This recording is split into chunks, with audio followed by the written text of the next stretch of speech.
news, let's speak to Daniel Lippman, co-author of the Politico Playbook, who's in Washington for us. Daniel, thanks very much for joining us on the program. So Michael Flynn has proven to be pretty useful. He had 19 interviews.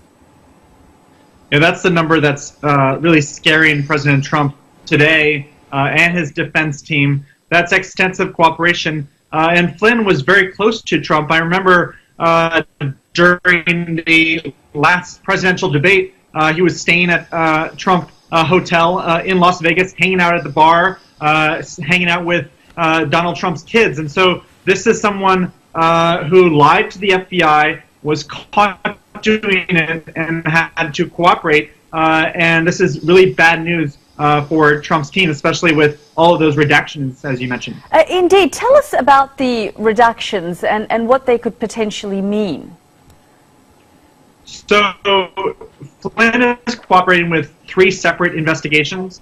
One is the Mueller probe into Russia, and then there's a separate criminal probe that no one knows who it is of or what's it about. And then there's a third probe which really no one knows either. And so the redactions could mean basically Mueller's team telling the judge, this is all the evidence we got from Flynn. This is how he's helping us get, X individual.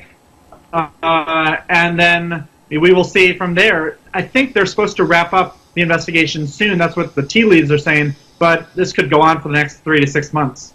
And in many ways, it does feel like a tug of war between Donald Trump and Robert Mueller, with Donald Trump tweeting and saying, look, if you don't cooperate, I'll help you out. And Mueller saying, if you do, you'll have less of a jail sentence or not at all.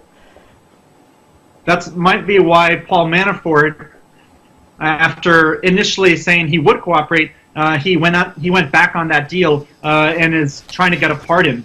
So far, Trump has not pardoned anyone, and so those people may be waiting in vain.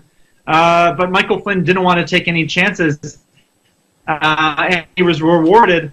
He wants to live out his life in peace. He doesn't want to either have that specter of getting a pardon that would be under a cloud, because it would make it seem like he was totally guilty, and then or going to jail. And so what's interesting is that his son, Michael Flynn Jr., who is known as a crazy conspiracy theorist, he has asked on Twitter Trump for a pardon and has slammed the witch hunt in his words. And so you kind of have a tussle between the 2 Michael Flynns.